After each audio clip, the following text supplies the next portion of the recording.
the first worst day that comes to mind was working on Mickey Mania. Now, I know a lot of this was because I had grown up with a very heavy diet of behind-the-scenes movie-making PR. I didn't know it was PR at the time. I just thought that was a documentary about how movies got made. And if you watch these, specifically the ones I watched, were a lot of things like Temple of Doom and Making Temple of Doom, Return of the Jedi, on and on, stuff like the Spielberg, Lucas stuff. The way those documentaries painted the film director, which is what I wanted to be, was just, they always had great ideas. Everybody listened to them. Everybody loved them. They were the keys to the kingdom. They were the reasons for the success of the title. And everybody else was there to serve that person. Okay. And that's what I thought. I assumed that was what it meant to be a film director, you know? And that's not really true. And I heard people say, oh, it's collaborative. It's collaborative. And sure, but I just assumed, I don't even know what I assumed when I heard that. Maybe I heard it and I could repeat it as a bit of lip service, but I ultimately thought, no, it's all about me. It's all about me. And my vision. And to an extent, there's truth there, but part of that, when you actually do work in the creative arts with other people, is you start to realize very quickly, your vision can only go so far without their talents and their own visions. And so it really does become more about, you know, almost like playing a traffic cop, but instead of traffic, you're directing creativity and talent of other people to achieve a certain goal. But I didn't know any of this, right? So I go into Mickey Mania as one of Sony's two directors. The other was Mike Yam, who went on to do Warhawk and Jet Moto with the Single Track guys and the Con on PSP. Now he's at Jesse Schnell Games doing some really cool stuff over there. Great designer, great guy. But I didn't know any of that. So I'm one of the designers, directors, designers, whatever we were called, on Mickey Mania. And I had a run there because it was, you know, my idea and Mike's idea. We stayed late, you know, did the whole thing that everybody these days tells you not to do, which is don't work for free and don't go above and beyond. And I think that's true. If the only reason you have the job is a paycheck and health insurance and you're there to do a job and go home and live your own passion somewhere else. But in our minds and our goals, making games was our goal and was our passion. So we were more than happy to stay late, unasked, unpaid, and try to make our mark. So we had done that. We had pitched the game to Disney. They loved it. We actually got a round of applause at the end of a pitch. I hadn't really ever seen that happen since. We got the deal. Our bosses were ecstatic. Sony ImageSoft was a shitty fucking not port, but we did these awful games that, they weren't all awful. We had Skyblazer and Hook was really good, but most of the games were like really poorly done, poorly designed games based on Sony movies like No Escape with Ray Liotta and Last Action Hero, which I think now is looked at more fondly, but back then, you know. I really need to see that movie again. But anyway, so we did, you know, we did those, and suddenly our bosses were like, holy shit, we have a chance to actually become a real game publisher. Disney, this is amazing, you know. We had pitched for The Lion King and for what became Mickey Mania. We didn't get The Lion King, we got Mickey Mania. Okay. And I'll talk about The Lion King another day because there's some annoying politics that went along with that. But anyway, so our bosses are happy, we're excited, we're ecstatic, and we have a runway of about 6-7 months where we're working with the guys from Traveler's Tales who have gone on, or at least I think it's John Burton who's gone on to do all the Lego games and having a crazy career and stuff. I don't know what, I think it was Andy. I get these guys mixed up a little bit. John and Andy were their first names. And they were the programmer and artist, and they were also designers on the game. Back then, you could do an entire game without designers. It was always usually, not always, but always usually, good Jaffe. It was usually the programmer and the artist was the only designer you had.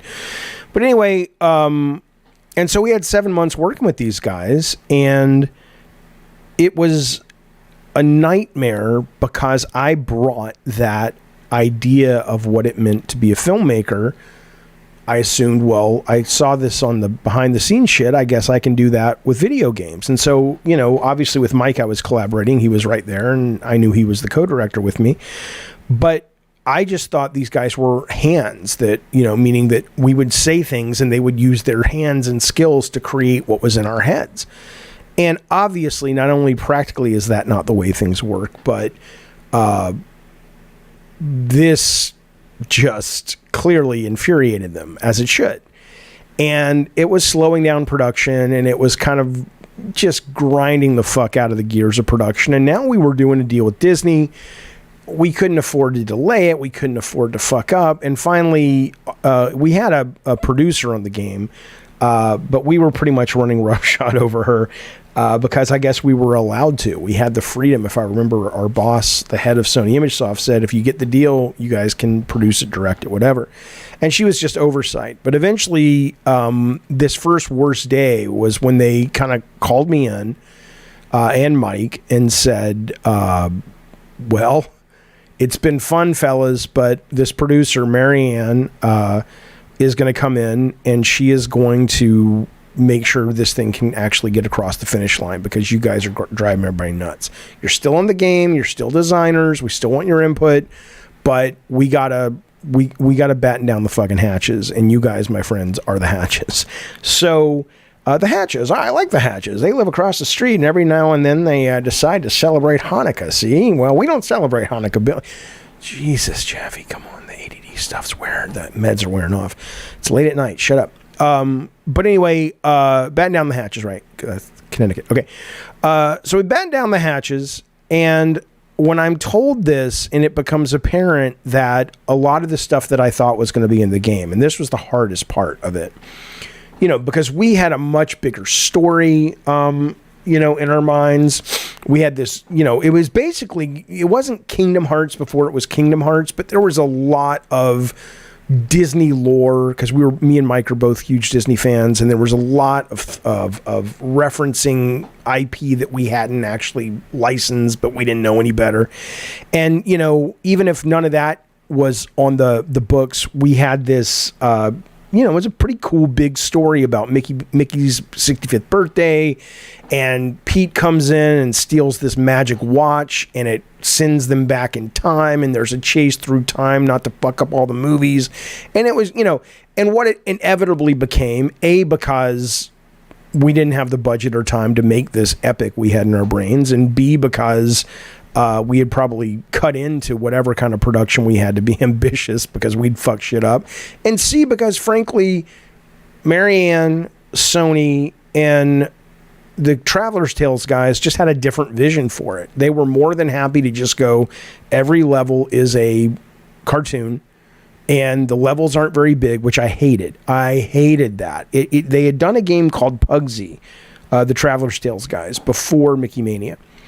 And in that game, they brought it out and showed us. It was technically brilliant. They're really talented folks there. But I hated that the levels were so short. And apparently this was kind of a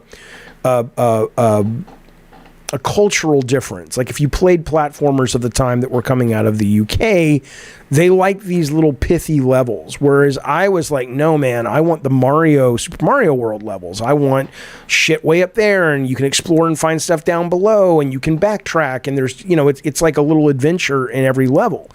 And I don't know if it was also a technical thing, but it certainly was a design philosophy, we were at loggerheads, as they say. And I'll use that term, we were at loggerheads. I don't know what it means. I think it has to do with logging. Like, when they're in the river and they're...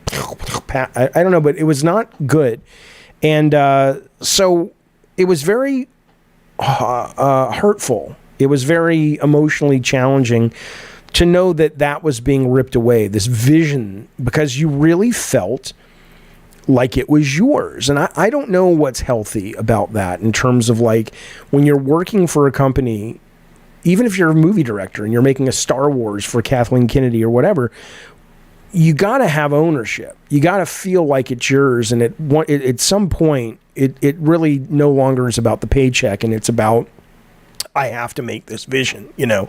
And ideally, I assume everybody on the team to some extent needs to feel that way, but certainly the lead creatives do. So imagine that. Imagine you have fallen in love with the vision. Imagine you have fallen in love and just gotten used to the fact that this is going to happen. Sony's putting their ducats behind it. You've got this really talented team. This vision will be available for people to experience, and your ride to the stars of superstar creative guy will have begun. And to have that stripped away, and I remember they call me in, they call Mike in, they tell us that. And Sony, one of the perks they had if you worked at Sony, it was like every Tuesday night, if you wanted, you could go to the lot, the Sony Pictures lot, and they would screen a movie for employees. I think it was like once at 7, they'd show it again at 9:30 of a movie that was about to come out that was a Sony movie, right? So me and my girlfriend, who would become my wife at the time, no, she wasn't my girlfriend yet, but she's my friend who would become my wife, who would then become my ex-wife, who's now my friend. Shut up. Listen. We go to see the motion picture. I don't remember what it was. Maybe it was No Escape with Ray Liotta. I don't remember. But afterwards, you know, I couldn't pay attention to the movie. And so she's like, what's wrong? And I tell her, and she's like, let's just go. And her and I leave whatever we were watching almost at the end, but we didn't stick around to see the whole film. And we're just walking around the back lot, because you could do that. You know, once you're on the lot, they didn't care. So you're walking around, you get to see the sets, and every now and then they'll leave a sound stage open and you can kind of sneak in and look at stuff, but whatever. I remember I got to go on the set of Hook. That was amazing. Sneaking onto the set of Hook, and I could have sat there all day long. I sat there with the Animal Wrangler, and my God, that was one of the last films where they really did almost, I don't think there were any computer graphics, but there were certainly not a lot of miniatures for that movie. They built that fucking pirate ship, man. It was something. But anyway, and there were animals running around the goddamn thing, and I saw Spielberg a couple of times. He just looked at me once. I don't know what he knew, but he wasn't like, he just gave me a look, and maybe he didn't know the names of everybody on this massive crew, but he probably knew enough to go, I know what a fucking looky-loo looks like, and you, my friend, look like a looky-loo. But anyway, we're walking around the Sony Pictures lot, and I just remember unloading to my wife at the time, or whatever, my girlfriend at the time. God damn it, you know who I'm talking about, the lady I was with at the time. And it was absolutely, I was devastated. It was like all of my dreams that I had been prepared to achieve since a little kid watching Raiders in the theater, all of that had just gotten 100% ripped out of my hands. And I was like, oh my fucking God, what in the goddamn cockadoodie fuck am I going to do? And that was really one of the worst fucking days ever working in games. And I'll tell you, I mean, what came out of it, obviously, I had to learn that lesson a handful of times. I once that was done, we got put on these games called, from Malibu Comics, called The Strangers, which was kind of like their take on Avengers, and Prime. I think Prime actually came out on Sega CD. It's got a very goofy theme song. If I can find it, I'll edit it into the podcast. But anyway, look it up, though. Those were some shit games. But so we caused some trouble there. Eventually, by the time Twisted Metal rolls around, and it was really, I could tell it was our last chance, because our bosses were like, you guys are so creative and so passionate and so hardworking, but you're driving everybody crazy. And there had to be a conscious shift on my part when I started working with the guys in Utah to really kind of go, what you're doing is not working. And if you really want this career, if you really do love this, you've got to learn the lesson that's trying to be taught to you.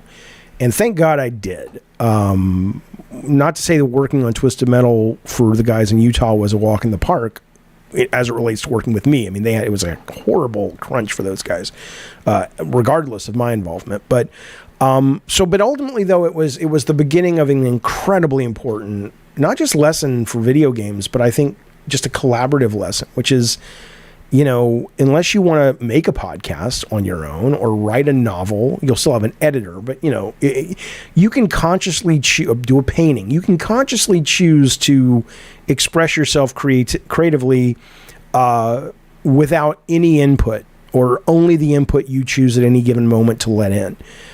Those creative media exist. But if you want to be in games at the level I was in games at the time, or films or television, being a writer, being an actor, I don't want to be an actor, but a screenwriter, it is saying it's collaborative is not just a soundbite for PR. It's collaborative, and you will sink so fast if you don't create and support an environment to allow everybody to show up with what they love. Now, it's not as kumbaya as that, because people would say, well, Jaffe, I heard you were a bit of a tyrant on God of War. And I was at times, but not with the people that I had connected with. Once you let people in that get the vision and can add to the vision and make it our vision, those people you treat like gold. But I did not have a lot of time for people who wanted to show up and express themselves, but it didn't fit into the formula that we were designing for. So, there's nuance here. I don't want to sell this idea that just let everybody do what the fuck they want, everything will be great. That's not true either. But anyway, that's one of the worst days I ever had in video games.